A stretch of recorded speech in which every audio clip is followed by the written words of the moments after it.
Hello friends, Fred Bergeron from Inaxsys. This is probably going to be the fastest tutorial I'm going to make, but basically, in a previous video we did show you how to, create, the daylight saving and how to work with schedules and such. But lately we've seen a lot of people that forget to put the time server in their WX or GX platform, but also sometimes they will grab the wrong one because we need to enter an IP address as the time server. So if you pick a time server that has a dynamically changing IP address, then at some point it's going to stop working.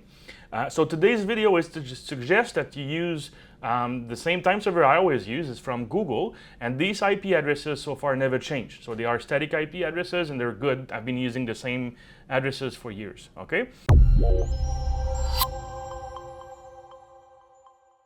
So it's very simple, but again, I think it's beneficial that you make sure that every WX or GX controller you put online has a proper time server. Make sure you have the correct gateway to reach out, over the internet. Okay, so very easy under scheduling.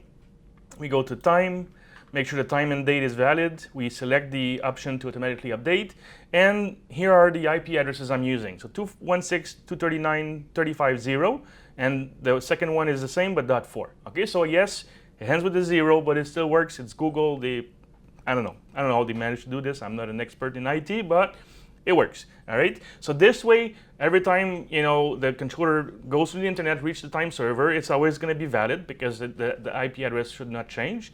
All right. And then you're sure that your panel is always up to date when there's schedules coming in, anything like that. And also make sure you create your daylight saving at the proper times during the year so that the system will change of an hour back and forth when the time comes. Okay. So again, it was very easy, but this is to make sure that you guys always put a time server that will not change and that your controller is always in sync. Okay, so again, Fred Bergeron from Inaxsys. Don't forget to like the video, subscribe to the channel to have the notifications when new videos are available. You can reach the Inaxsys sales and support team from inaxsys.com.